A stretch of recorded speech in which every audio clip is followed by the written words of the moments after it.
Good day, or welcome back to this course, Research Methodology. Today we'll be discussing Module 2, which is the Research Proposal Development from Idea to Funded Project. Now, by way of module content, we'll be covering the following content in this module.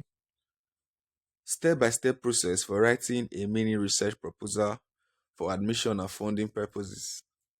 The structure, drafting of a complete research proposal.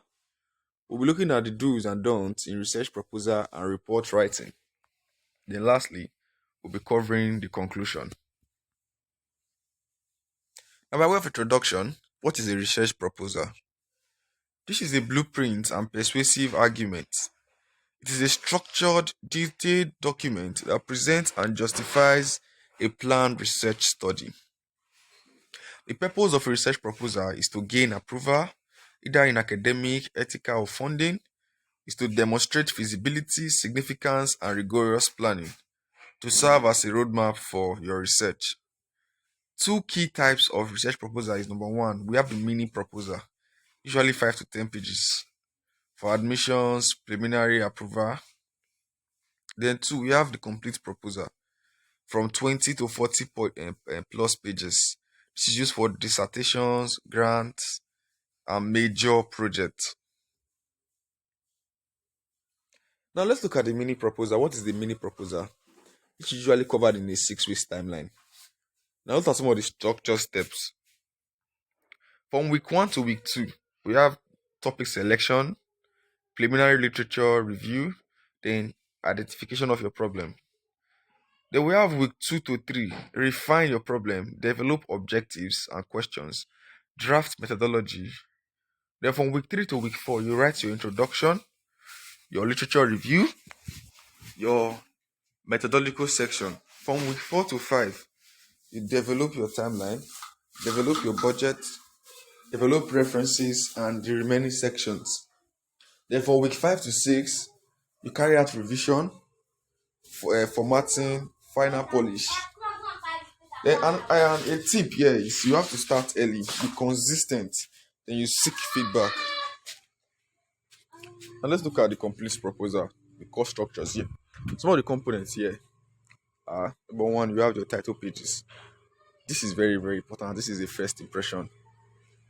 So the keyword, there should be enough keywords to identify. It should be clarity. Then two, we have abstracts. It should be concise, a concise summary of your abstracts, usually 250 to 350 words. Then you have your introduction. Your introduction comprises of your background, your problem, the objective, and the significance. Then we have the literature review. This is where you have your sentences, your critique, and your gap identification. Then next, you have your methodology, which covers your research design, your sampling, your data collection method, your analysis, and your ethics. 6, you have the work plan and budget. This covers your timeline, the resources, and the feasibility. Then lastly, you have the references and appendices section. This covers complete citations, supporting documents. Now, how do you draft a compelling introduction? How do you do that? You set your stage. How do you set your stage? In your background, make sure you start broad, then narrow to specific focus. Then next, you go to your problem statement and clearly state the gap with evidence, works that have been done. So and so 2025 stated that. So make sure that you have enough articles. Then objective and questions. Make sure they are specific, measurable, aligned, and time bound. They should be smart and also reliable. Then under your significance, make sure you state why this your research matters in terms of theoretical, practical, and social.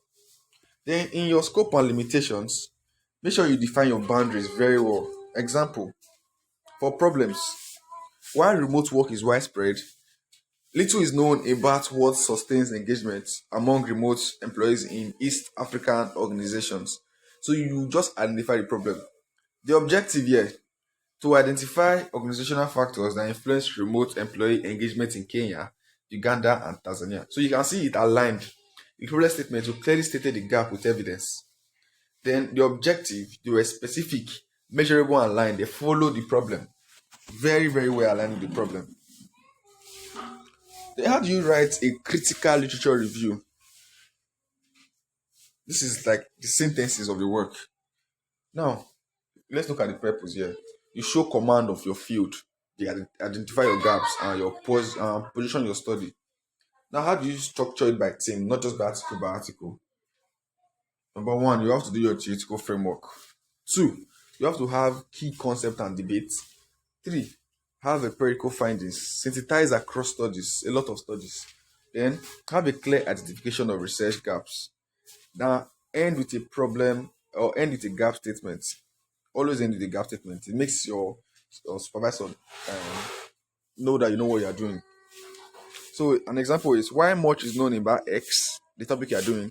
Little attention has been paid to Y, particularly in Z context, in the Nigerian context, or in the Kenya context, or Uganda context. Now let's go to methodology. This is like the skeletal framework of your study. It has to be detailed, it has to be justified, and it has to be reproducible. Number one thing in your research methodology is your research design. Like I said, like I taught in chapter module 1, either you're going with quantitative, qualitative, or you're going with mixed methods. Justify why. Now, under your sampling size determination and sampling size, we have who are you sampling? Who are your samples? Or who is your sample? How many are they? And how are they choosing? What technique do you use to choose them? For data collection technique, you have surveys, interviews, and observations. You also have what instrument are you using to collect your data. We have a questionnaire, we have surveys, we have interviews. Then we have data analysis. These are specific techniques linked to each research question. Then we have validity and reliability. How will you ensure the quality? Will you run a Chromback alpha test? Will you test it?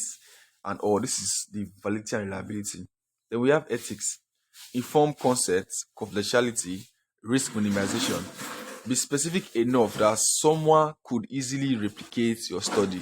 Don't be very ambiguous. Now, how do you align your proposal? Ensuring consistency across sections. Then we have your research problems, to your objectives, to your questions, to your method, and to your analysis. Now, this is the step it follows. Everything has to follow each other. For you to have a credible and quality research, these steps have to follow each other. Number one, there have to be a gap. The research, there have to be a well-identified gap in your research problem. An example is gap in remote work engagement. The objective is identify organizational factors.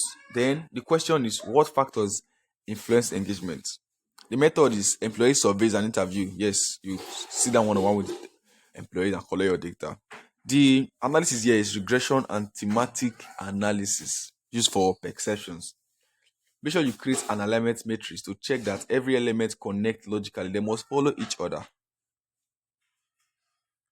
Now, what are some of the common pitfalls to avoid when you are doing research? What not to do? Avoid vague objectives. To study education, education is too wide. You cannot study education in a matter of little time.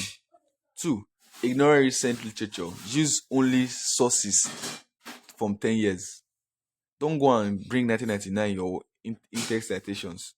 We'll discuss all that in the coming modules.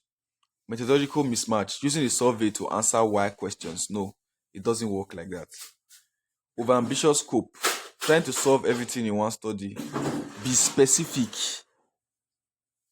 That's why you have a scope, a content scope. Poor formatting, inconsistent styles, missing page numbers. Avoid plagiarism, failing to cite source properly. This undermines credibility and feasibility. Now let's look at some of the common key success factors. The best practices for a strong proposal. Number one, start early. Align time for multiple drafts and feedback. Two, follow guidelines. Adhere strictly to institutional formatting and length requirements. Be clear and concise. Avoid jargons. Write for a broad academic audience. Justify every choice. Why this design? Why this sample size? Seek feedback from advisors, your peers, your writing centers, and make sure you proofread meticulously. Errors distract from your content. Let's look at budget and timeline, demonstrating your feasibility. Looking at your timeline, make sure you draft a Gantt chart or table. What is a Gantt chart or table?